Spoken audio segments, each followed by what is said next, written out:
Where we left off in part one of this two-part video is with a serviceable kitchen island that had an unfinished top covered with a Christmas-themed plastic tablecloth.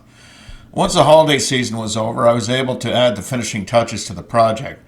These would include a towel rack at one end, a jar rack at the other end, and a durable top finish that I had yet to determine.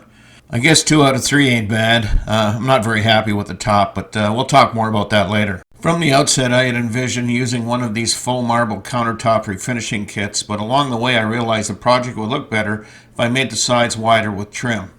So I've cobbled together some edges for my table. I wanted the edges to have a wider rounded effect to make the top look more substantial for when I added the faux marble finish from whatever surfacing kit I choose to go with. I haven't made that choice yet, but will soon. These are going to be clamped, glued, and while the glue's drying I'm going to tap in some finishing nails to hold them in place. Regretfully, I had to remove the trim off the front because this is an afterthought. But I found a better piece of trim at another store. And now that this is no longer really a piece of junk, I don't mind investing a couple dollars into it to make it look good. I'll show you what this job looks like, putting the edge on the table step by step with images.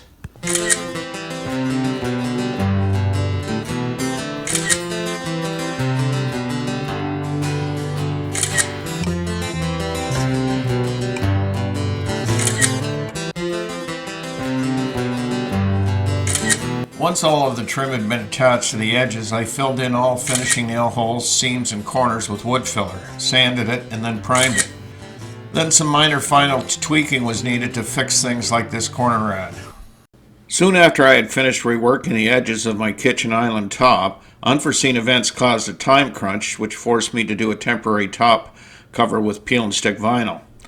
This product is what it is, and believe me when I say that despite looking pretty good, it should not be used on kitchen work surfaces. It simply is not durable enough.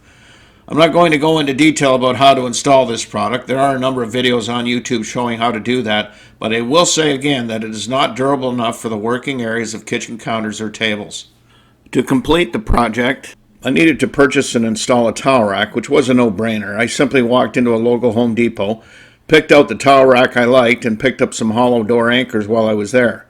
Remember, the sides of this kitchen island are made from a hollow core door, so anything attached to those sides will require proper hollow door anchors. The towel rack turned out just fine.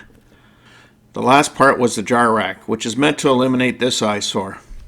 Here is the jar rack complete with galley rail before finish staining. It's a little bit bigger than what it's replacing in terms of capacity.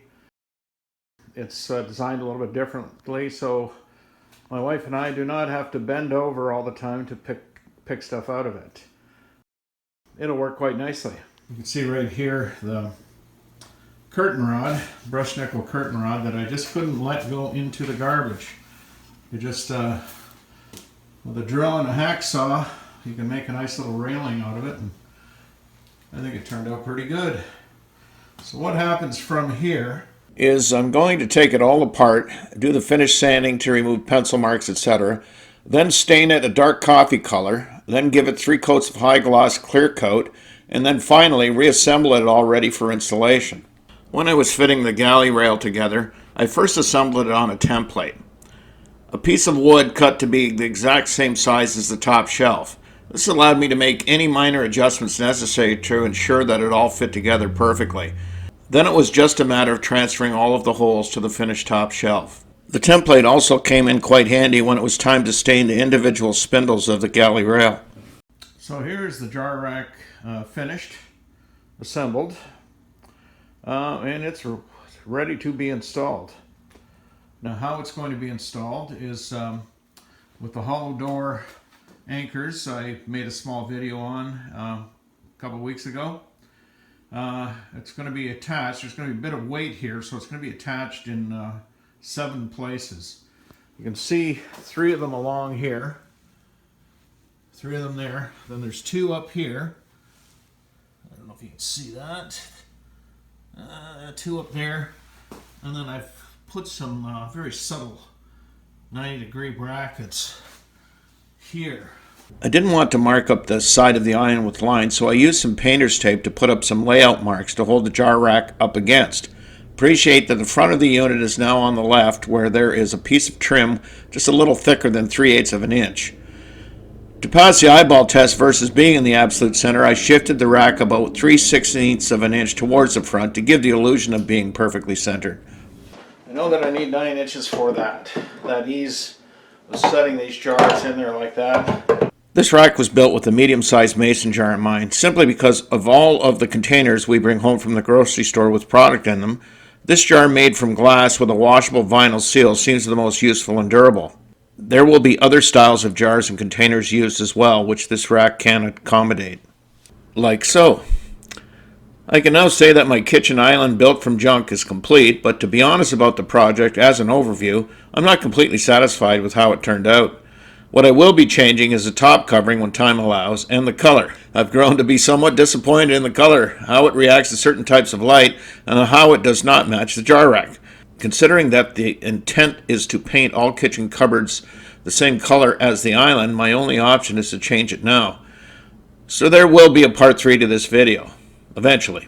But for now, however, I have what I need in a camera-ready kitchen working area for the reviews and cooking hack videos this YouTube channel will be featuring. I hope to see you then. When the stars won't shine for you, and your dreams turn black and blue, on those dark nights you'll be alright, I'll be right there with you. Together we'll see it through.